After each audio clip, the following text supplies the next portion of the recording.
Shalom Charim. A lot of things are going on, guys, and I just want to kind of update you a little bit.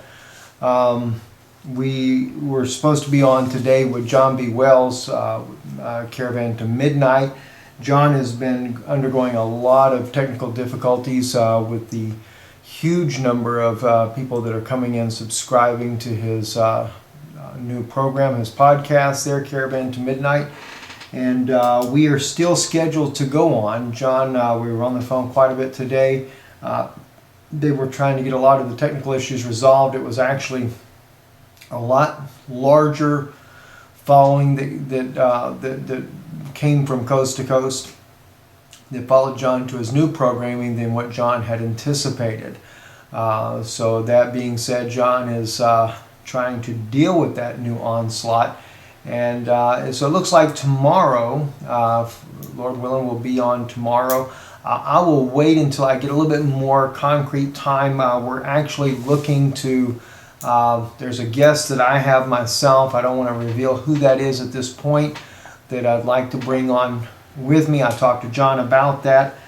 This is in Exposing the Vatican. And let me just say this as an official statement. I am declaring a spiritual war on the Vatican. We have come to a place where there is no more time for playing around. Now, when I say that, it will not detract from the spiritual teachings that we have need of for the Messiah, recognizing, identifying the Messiah for the Jewish people, the deeper studies for my Christians, brothers and sisters. But I feel that the time is really coming and this needs to be dealt with. I was listening to a video with, I know that Barry calls his last name Chamash, but in Hebrew we pronounce it Chamesh. But that's his name, so we'll call him Chamash if that's the way he pronounces it there. I think he does it more so for the sake of the English-speaking people. But anyway, Barry, he has made the comment that he's kind of felt alone in this fight against the Vatican, and of course Barry has, for quite a number of years, has spoke out against the Vatican. I wrote about him in the book Israel, Are They Still God's People, or quoted him in that book as well as in the book Yam Suf, in both these books. And it was Barry that exposed Shimon Peres and the Vatican agenda that he was doing. And so, I sent him an email today, and Barry responded. And I just told him, I said, I'm right there with you, and I believe that it needs to be exposed. I think that people need to be informed of what's going on in the background. I believe this is also another reason the rise of the anti-Semitism that is spreading through Europe like wildfire. And back in fact, I think it was Barry Hamesh that actually wrote the article about this in December of 2012. The rise of anti-Semitism that was already taking place over in Europe at that time. Denmark, Norway, France. Recently, we've seen France marching in the streets saying for the Jews to leave the nation. I made myself a note here. I just was looking again. There's in Hungary, there is a party called the Javik Party. And recently an MP suggested drafting a list of Jews that propose a national security risk. In Greece, they have called the Golden Dawn, a party that's rose to prominence recently by demonizing the immigrants and denying the Holocaust. In many places throughout Europe, Jews are being advised, both by government and by religious leaders, don't don the attire that makes you look Jewish. Don't wear a yarmulke. Don't have the Star of David out. There have been anti-Semites that have beaten the Jews here, and more so in recent times, and it's just constantly rising. Now, from sources that I have myself in Israel, the Jewish or the Israeli people, they know that this same type of anti-Semitism is coming to America. And it's not going to be much longer before it gets here. And so for my Jewish brothers and sisters, I cannot express enough.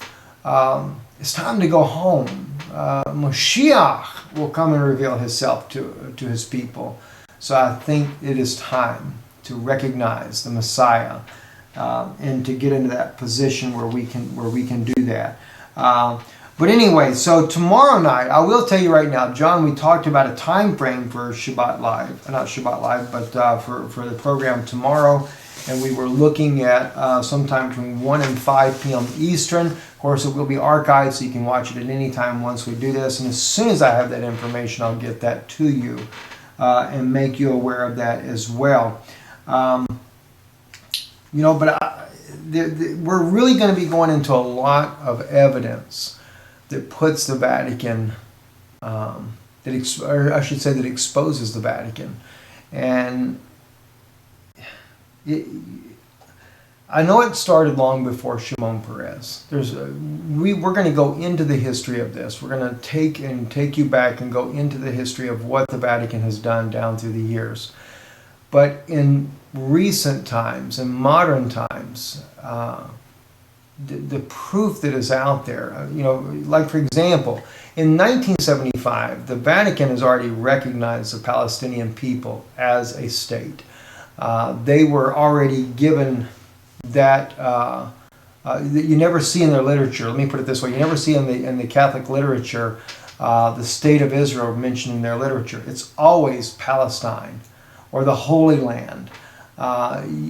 It wasn't until 1993 that the Vatican begins to recognize Israel as a state, and of course that's because Shimon Peres goes over there and sucks up to the Pope John Paul II, and is then willing to give up the land that the Catholic Church is demanding of him.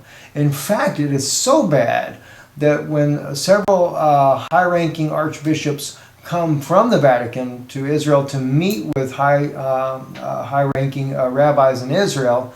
I say high-ranking. In other words, they were just more prominent rabbis in Israel would be the better way to put that. They demanded that Israel hand over all the areas that were once considered to be or were once occupied by the Catholic Church before Israel was there. And when Israel came in, they were no longer there. And they made it quite clear to the rabbis that if this was not done, if they did not hand over this land back to the Vatican, that they could not guarantee the safety of the rabbis nor their families. We're not talking about something that happened 100 years ago. This is modern times. And I'll get with you. I'll give you this information so you'll be able to see this yourself. We're going to be writing some articles for Israel Returns, our website. I haven't written anything in a long time on there, but I'm going to be writing some information so that you can see exactly what is going on. We're going to give you the facts, the names, the people, the places, to expose everything that they're doing. And Shimon Peres, he has just really sold the country. He just sold us out, as early as 1993, 1994. He even writes in his autobiography that he went to a Jesuit school. We have a Jesuit Pope now. I mean, it is just amazing, the information that we've been uncovering. A lot of this I really owe to my wife, and the research that she does behind the scenes here is incredible. On the Vatican series, you will see her. We're hoping to see these things put together very soon. Anyway, a lot going on, so do pray for us. We are also, let me just mention to you as well, I'm still praying about Israel, although we are going very soon. We are actually in the process. We've done our passports, everybody getting their passports up to date. And I believe that that's what he wants me to do, is to go home. I believe that. But I still have that one little outside spot there in my heart that says, I must know from him for sure. But we do have planned a trip here late March. We have not purchased the plane tickets as of yet. It will be a costly endeavor to do. But what we are looking to do is to be there for a month, kind of like a pilot trip. If you're going to do Aliyah, you do a pilot trip before you go. But while we're there, one of the main purposes that we're going for is to deal with the last phase of the peace process before it ends. And we're going to be there through Passover, and we'll be conducting interviews with different people that I know there, some representatives of the government there as well, to be able to see their side, to get some rabbinical feedback, to talk to the people there, to try to be a witness as well while we are there, and to give you firsthand account of what's happening in Israel with this peace negotiation that John Kerry is doing. And by the way, just in case you did not know, one of the main reasons, and I owe this to Brother Jesse from BP Earthwatch, he was telling me today something I did not know, is that John Kerry has a great interest in this country, or in Israel and the peace process, because the millions that his wife has invested in a company there. And I told him, I said, Jesse, it reminds me of inside trader information. When you know that there's something coming down, you know there's going to be two states, and the only way that you're going to be able to make money off of this is to guarantee that certain events take place. So it's really a mess. And the people that are planning on profiting by dividing the land of Israel have no idea what they're getting themselves into. Anyway, I'm wore out in case you can't tell. I'm about ready to fall asleep. I've been up for 2 days now with only just a few hours of sleep. So I'm just really kind of wore out right now. But by God's grace, I'll be speaking again to you tomorrow and preparing more for this meeting with John B. Wells on Midnight Caravan to Midnight. Oh, by the way, I'm sure you just saw that we did not have Shabbat Live tonight. I seen a message. I haven't had a chance to get back with Brother Jason as of yet, but I've seen a message where he was wanting to, I guess, start back up Blog Talk Radio. But we did, because even Brother Jason was talking to us about moving to Live 365. We had already made that commitment because we were a member of Live 365. So I think we are kind of tied into the commitment at this point. So we may have to stay where we're at. But Shabbat Live, we'll be moving over there. We'll be starting back up Friday night. So I'll have to get with Brother Jason and see if we can't get some help from him on his knowledge on how to make these things work a little smoother. But anyway, back to the part about going to Israel, though. We are looking at doing this trip, going over there. And if there's anything that God lays on your heart, like I said, it's going to be basically a news trip, gathering information, and just see how God were to lead. So we certainly thank God for you. Thank God for your help and all the support that you do and give to us. It's greatly appreciated. And we trust it will be a blessing for you. Good night. Laila Tov.